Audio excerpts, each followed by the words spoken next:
Hai semuanya, welcome to EPIK, Ekonomi Pembangunan Inovatif dan Kreatif. Jadi, podcast ini merupakan program kerja baru dari HMPS Ekonomi Pembangunan. Specifically, ini adalah proker dari departemen aku, yaitu Departemen Medkominfo. Nah, di podcast ini kita nggak cuma ngebahas soal organisasi di kampus aja, tapi kita juga bakalan ngebahas soal kehidupan mahasiswa. Dan juga kita akan membahas permasalahan isu-isu ekonomi di luar sana. Tapi di episode pertama ini kita akan ngebahas sesuatu yang dekat banget sama lingkungan kita, yaitu HMPS atau Himpunan Mahasiswa Program Studi. Nah, di episode ini kita kedatangan dua narasumber dari HMPS Ekonomi Pembangunan. Langsung aja mungkin bisa perkenalan, bisa disebutkan nama, angkatan, dan juga jabatan saat ini. Oke. Terima kasih. Jadi, hai semuanya. Kenalin, nama aku Ramatiara Rega. Biasa dipanggil Rama. Aku mahasiswa Ekonomi Bangunan Angkatan 24. Alhamdulillah, aku di HMPS Ekonomi Bangunan diamanai menjabat sebagai Ketua Umum. Oke, halo semuanya. Nama aku Dwi Nirani Pratiwi. Aku juga mahasiswa Ekonomi Pembangunan Angkatan 2025 dan alhamdulillah aku di HMPS ini menjabat sebagai staf muda di bidang keilmuan. Oke, nah aku mau nanya nih sama kalian berdua. Sebelum masuk di HMPS Ekonomi Pembangunan ini, kalian pasti kan punya ekspektasi nih sama organisasi di kampus. Nah, kalian sebelumnya itu punya pandangan apa sih sama organisasi di kampus, terutama sama HMPS ini? Mungkin bisa dijawab Rama dulu. Pandangan terhadap HMPS sebelum betul. masuk. Oke, jadi kalau terkait pandangan HMPS, mungkin kita nggak jauh-jauh dari pengalaman sebelumnya. Kalau mungkin dari aku pribadi kan emang dari sebelumnya dari SMA mungkin dari sudah lebih tepatnya sudah berkecimpung lah ke organisasi. Jadi udah ada pengalaman organisasi dari SMA. Jadi pada waktu awal perkuliahan atau waktu di mahasiswa baru, waktu maba, itu kan kayak belum familiar sama namanya organisasi misalnya seperti HMPS atau enggak seperti BEM ataupun Senat yang lainan gitu. Jadi pasti kayak kita masih bingung terhadap organisasi itu. Jadi otomatis waktu awal-awal kan aku ngeliat juga dari teman-teman itu kan antusiasmenya juga lumayan. Jadi mungkin dari ada yang pengen masuk itu alasannya pengen cari relasi kah, ada pengen cari ilmu-ilmu tertentu. Nah, tapi pada waktu itu aku juga masih belum tahu sih. Aku masih ibaratnya masih belum begitu paham tentang alurnya seperti apa. Tapi pada akhirnya ada yang nawarin aku, temanku itu ngajak aku untuk masuk ke HMPS. Ya, hasil aku ya berpikir kayaknya cocok nih untuk untuk kita ngisi waktu luang, untuk kita ibaratnya mencari pengalaman ya nanti kalau dapet yang ibaratnya aku cari selama ini, ya pada akhirnya aku masuk. Ya, gitu sih. Oke, kalau aku sendiri, jujur aku beberapa kali lihat sebelum masuk kampus ini, aku lihat di kayak internet gitu, kayak kalau organisasi di kampus tuh nggak seramah dengan organisasi kayak di sekolah gitu kan. Lebih toksik, lebih kayak capek, dan aku lihatnya tuh pokoknya kayak organisasi yang ngabisin waktu, jadi kayak nggak ada belajarnya. Apalagi kan di kampus tuh belajarnya kayak tergantung diri kita sendiri. Nah, aku lihatnya kalau di internet tuh kayak jadinya kampusnya terbengkalai juga, nilai-nilainya jadi pada anjlok, jadi pada ngulang.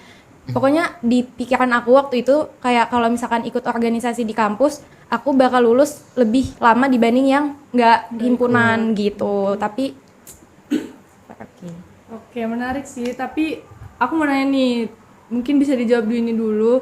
Kan tadi kamu berekspektasi atau pandangan kamu sebelumnya itu organisasi di kampus bisa kayak bikin nilai anjlok dan lain sebagainya itu. Nah, tapi setelah kamu masuk dan join di HMPS ini, apakah ada ekspektasi kamu yang tadi itu beneran atau enggak gitu? nah, kebetulan aku tuh kayak pengen membuktikan gitu, kayak bener nggak sih kalau yang di internet itu kayak gitu. Dan alhamdulillahnya di lingkungan aku yang sekarang, setelah aku coba dan masuk kayak di lingkungan organisasi kampus ini, kayak oh enggak kok, ternyata emang itu tuh di luaran aja atau mungkin emang lingkungan merekanya yang kurang atau kayak gimana, dan pembangunan diri merekanya juga mungkin, karena kan kalau lingkungan kalau diri sendiri tuh ikut lingkungan tapi bisa dibatasin gitu.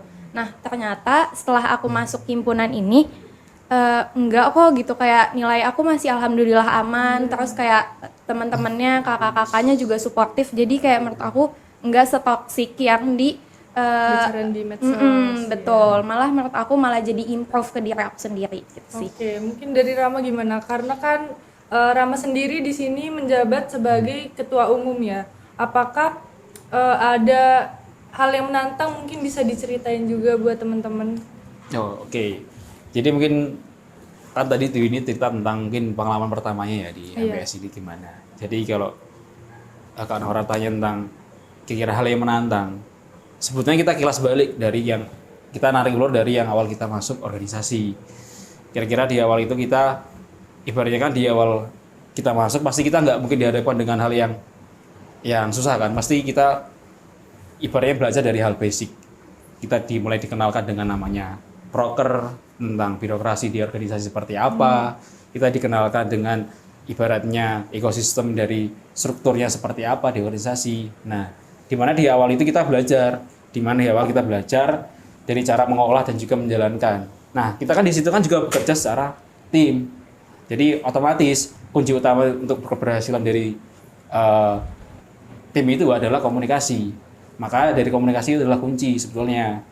Nah, kalau Mbak Naura tanya tentang hal yang paling menantang, sebetulnya kalau dari pribadi aku sebagai ketua umum yang kujalani sekarang, pasti yang paling menantang adalah ketika mengatur di manage anggota. Ibaratnya kan di anggota sekarang itu kan ibaratnya mereka udah bisa menyesuaikan, dari ibaratnya udah bisa beradaptasi lah di organisasi itu seperti apa. Dimana dari setiap bidangnya itu punya komitmen masing-masing. Nah, kadang itu yang sering kutemuin yaitu mereka itu tidak sesuai dengan komitmen mereka. Ibaratnya tidak ada anggota yang tidak sesuai dengan komitmen. Jadi mungkin dari mereka ada masalah pribadi atau apa. Jadi kadang kita dari pimpinan pun harus ibaratnya sering-sering mengadakan evaluasi untuk menyelesaikan masalah tersebut pada akhirnya. Nah, adapun ya mungkin di luar itu ada juga masalah mungkin dari yang lumrah ya, mungkin dari teman ya, yang misal di organisasi manapun pasti ngerasain ya itu terkait pendanaan dan juga ya alokasi pendanaan sebetulnya ya itu sih. Dan juga mungkin dari fasilitas sih mungkin yang aku rasakan sekarang ya. Jadi kurang lebih itu sih mungkin yang aku rasain sebagai selama ini, dan setelah menjadi ketua umum pun itu ya mungkin aku rasakan. Oke, pasti kan bahkan aku pribadi sebagai ketua umum di departemen aja itu kayak sering ngerasa capek, apalagi kayak udah bener-bener mikir akademik, mikir organisasi juga, mikir proker. Tapi aku mau nanya ke kalian nih, kalian pernah nggak sih kalian ada di titik kalian tuh bener-bener capek banget sama semua hal yang di kehidupan kalian, terus kalian juga capek di akademik, capek di HMPS juga, tapi kalian ada kepikiran buat berhenti nggak? Siapa dulu? Ibaratnya kita capek ya, capek setelah menjalanin aktif di organisasi seperti itu. Kalau aku berdasarkan yang aku rasakan sebelumnya ya, emang aku sedikit cerita waktu dari awal organisasi sebetulnya aku nggak ada minat sebetulnya ya teman-teman di organisasi ini. Tapi mungkin di awal itu aku masih belum nemu apa yang aku cari sebetulnya. Tapi setelah ibaratnya aku melalui proses-prosesnya, ibaratnya setelah kita mengenal ekosistem tadi, strukturnya, birokrasinya seperti apa, flow alur dari organisasi tersebut bagaimana. Nah, aku sedikit-sedikit memahami ternyata tuh seperti ini ya nanti. Nah, otomatis dari itu dibarengi dengan adanya mungkin dari soft skillku ataupun dari hard skillku juga ikut meningkat, mungkin dari komunikasiku juga meningkat. Nah, barulah ketika aku merasakan misalnya titik capek itu kita ketika mungkin setelah kita proker. Kan namanya masalah kan murah ya teman-teman di dalam organisasi. Ya pasti kita sering merasakan hal itu. Apalagi kalau kita ibaratnya sering ada masalah, mungkin kita bekerja lebih kecondong ibaratnya nggak secara tim, tapi gunanya tim itu kan ibaratnya biar bisa bekerja secara efektif kan. Tapi malah ada yang ibaratnya malah berat sebelah. Jadi kan otomatis kan yang lain makin nggak kebagian jobdesknya kan. Nah, menurut aku yang paling kerasa waktu pengen berhenti itu misal setelah di waktu apa ya, kayak transisi gitu loh. Mungkin di waktu sebelum kita pergantian periode, dimana kita kan kerasa kan di waktu itu kayak kita, oh iya kedepannya bakal seperti apa ya? Kayak kita ibaratnya udah ngejalanin progres selama satu periode ini kan kayak udah kayak gini, udah capek banget kan pasti, udah nanti kayak gimana, nanti untuk pendanaan gimana, untuk ibaratnya kelanjutan keberlangsungan organisasi gini gimana. Nah mungkin aku di saat itu kayak aku rasa aku mikir kayak berhenti aja ya, karena aku udah capek pun aku juga udah kayak mentok gitu loh. Aku udah mentok, nggak nemu apa yang harus aku gali lagi. Tapi ya aku mungkin yang kembali lagi yang buat aku bangkit lagi ya dari semangat dari anggota-anggota aku semuanya.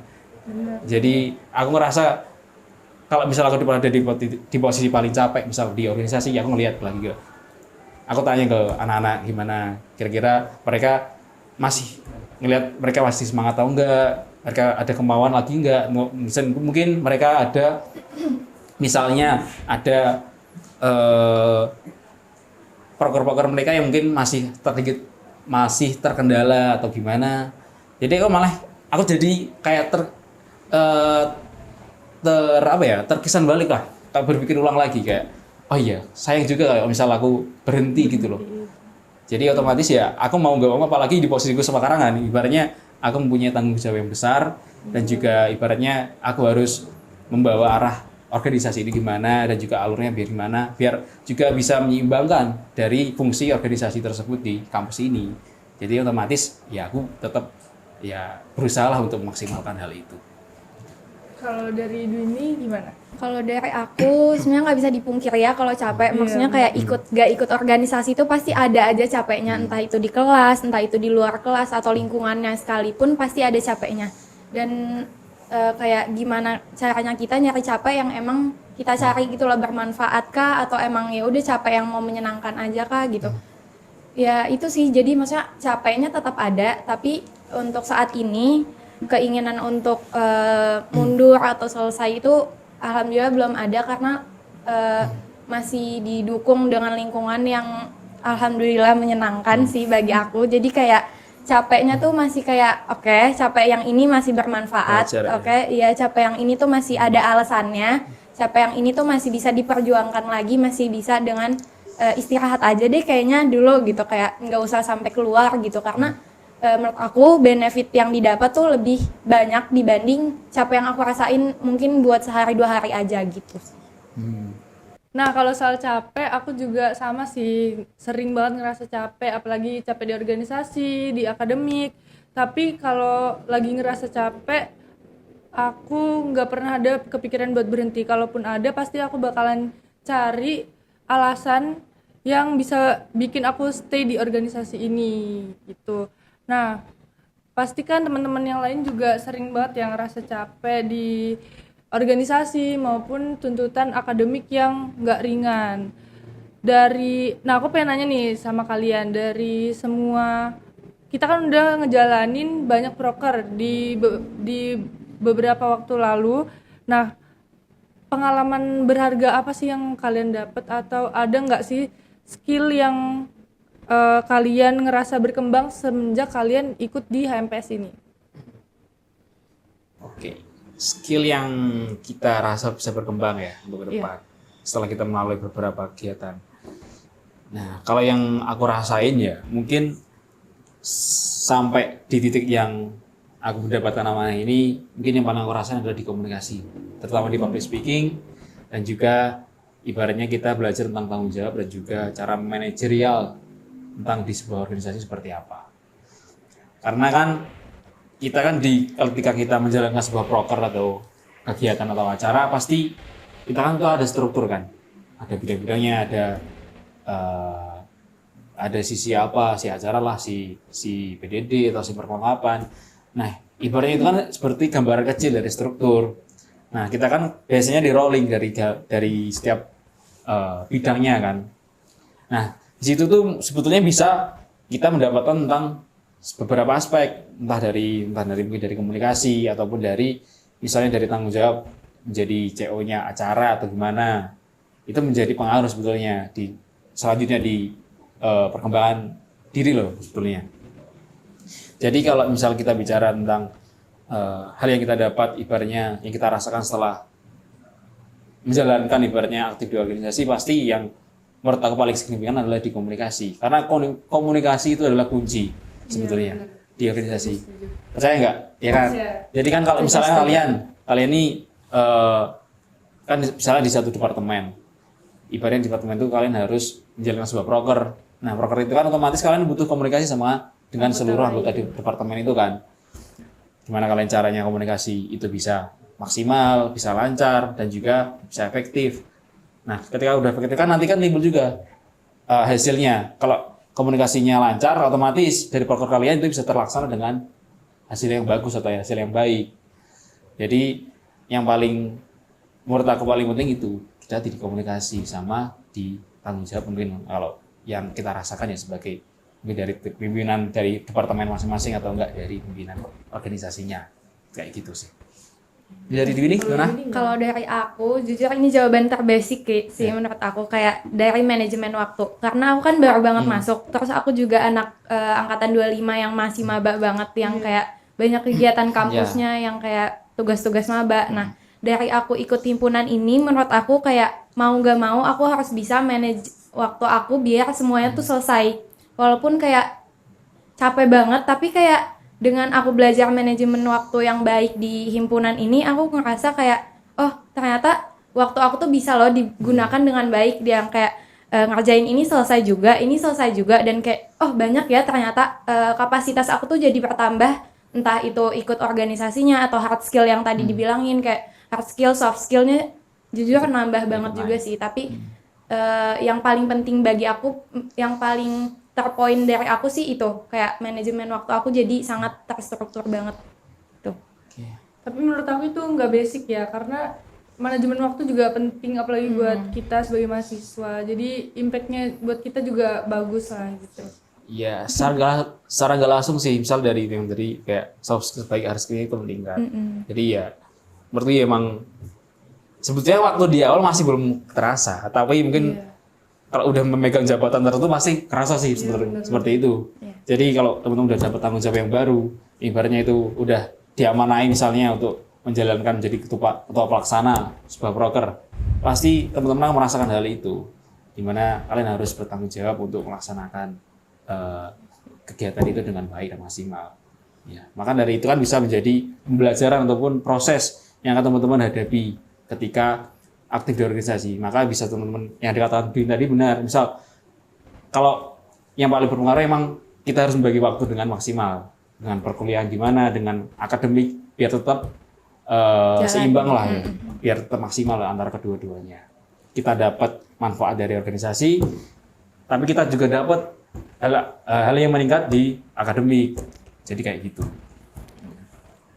Ini kan pasti yang nonton kita juga masih ada dari teman-teman mahasiswa dari angkatan 25, 24, 23, bahkan dari banyak orang nih. Menurut kalian nih worth it nggak sih untuk ikut organisasi di kampus atau ikut HMPS di zaman sekarang gitu? Atau mungkin menurut kalian kayak bisa menambah relasi atau bisa nambah pengalaman gitu? Oke, jadi worth it nggak sih sebetulnya kita masuk organisasi di zaman sekarang ya? Sebetulnya kalau aku bisa bilang tergantung sih sebetulnya ya. Karena kembali lagi, kita sekarang berada di zaman transisi teman-teman. Dimana kalau kita bicara tentang organisasi di kampus itu, kita tidak bisa membandingkan nih organisasi di kampus sama ada organisasi di luar kampus. Karena pasti mungkin dari struktur hampir sama, tapi dari fungsi sudah jelas berbeda. Misalnya di Dimas sekarang kan kita adalah organisasi yang dimana kita diwadahi oleh kampus dan juga dari pihak program studi. Dimana dari tujuan kita itu diharapkan untuk mewadahi, untuk memfasilitasi dan juga mendukung perkembangan akademik baik akademik maupun non akademik dari mahasiswa program studi. Jadi kenapa aku katakan tergantung ya kembali ke pribadi masing-masing. Ketika kalian pengen organisasi yang ibaratnya tidak terlalu ibaratnya kegiatannya mungkin di luar kampus yang misalnya simpel bisa kalian jalankan sembari melakukan perkuliahan, dan juga mungkin teman-teman pengen belajar tentang cari relasi dan juga pengen melatih hard skill maupun soft skill ya secara ringan untuk bertahap lah nanti ya. Itu menurut aku sangat worth it buat teman-teman yang pengen mencari hal itu di kampus ya terutama. Jadi ya kalau misal itu ya tergantung sih emang ya ke pribadi masing-masing. Jadi menurut aku ya worth it bagi mereka yang pengen cari ilmunya. Iya. Iya sih, setuju. Aku juga kayak beberapa ada pandangan teman-temanku bilang kayaknya capek aja deh gitu. Iya. Oh, oke. Tapi kayak kalian nggak dapet sisi positif di antara yang lain. Kayak kalian nggak dapet hard skill atau soft skill yang emang cuman ada di organisasi itu. So kayak enggak kok, maksudnya nggak secapek itu loh gitu. Kalau emang kalian nyarinya ini, ya kalian akan dapet itu. Jadi kayak sama sih kayak tadi yang Kak Rama bilang, kalau misalkan ini akan worth it bagi emang yang nyarinya tuh mau yang kayak gimana. Kalau kamu di kampus emang mau nyari nilainya aja ya organisasi berarti nggak akan worth it buat kamu gitu. Tapi kalau emang mau nyari yang explore, mau nyari yang kayak aku mau nambah ini, aku mau nambah itu, aku mau relasinya lebih jauh nih, kayak menurut aku itu akan sangat worth it. Karena sejauh ini aku lumayan sangat terbantu dengan ikut organisasi, dengan relasinya cukup nambah banyak banget, entah dari cutting, dari dosen, dari staff-staff juga. Aku kayak oke, ini sangat menjawab pertanyaan aku, kayak ini worth it gak sih buat diri aku sendiri gitu awalnya. Ternyata oke. Jadi kayak tergantung itu sih, kayak kalian cari apa di kampus itu. Berarti nggak bisa dikatakan worth it atau enggaknya, tapi tergantung gimana teman-teman yang mau join gitu ya. Iya. Apa yang kalian cari. Iya, benar. Kembali ke kebutuhannya sih. Ketika teman-teman misalnya masuk kampus, teman-teman harus apa ya? Ibaratnya pintar memilah lah. Apalagi kan Gen Z ya, Gen Z terutama kan pengennya instan, prosesnya Iya, cepat-cepat. Nah, apalagi kalau Gen Z sekarang kan kalau misal mau masuk ibaratnya hal yang baru pasti memilah-milah dulu. Harus ibaratnya kira-kira ini cocok nggak sih buat diri mereka kayak gitu kan. Jadi menurutku ya kita harus lihat dari kebutuhan kita nantinya. Kalau misalnya teman butuh dari apa yang ada di organisasi ini, silakan teman-teman untuk masuk organisasi ini. Karena aku yakin dari organisasi tersebut pasti bisa memaksimalkan dari apa yang teman-teman cari nantinya, kayak gitu. Iya, apalagi HMPS ini atau organisasi di kampus juga bisa mengajarkan kalian yang nggak diajarkan di kelas. Jadi kalian bisa belajar teamwork. Di kelas kan kayak nggak diajarin kayak gitu, tapi ya mungkin ada. Cuman kalau di organisasi ini lebih mendalam gitu soal ini. Jadi pengalaman di organisasi itu bisa jadi pelengkap dari teori yang kita pelajarin di kelas. Nah, dari tadi kita udah ngebahas soal HMPS kan. Capeknya dapat pastinya kan, value-nya juga ada. Tapi kalau kita tarik lebih luas itu sebenarnya bisa nyambung banget sama identitas kita sebagai mahasiswa, apalagi sebagai mahasiswa ekonomi pembangunan. Karena kan di prodi kita ini nggak cuman dituntut untuk paham teori, tapi juga kita dituntut gimana caranya kita peka sama kondisi nyata yang ada di luar sana. Kayak misalkan masalah pengangguran, ketimpangan ekonomi kayak gitu kan. Dan menariknya, HMPS ini bisa menjadi ruang buat kalian untuk ngelatih semua itu di luar kelas. Nah, aku mau nanya nih sama kalian, menurut kalian apa sih yang bikin program studi ekonomi pembangunan ini lebih menarik daripada program studi lain?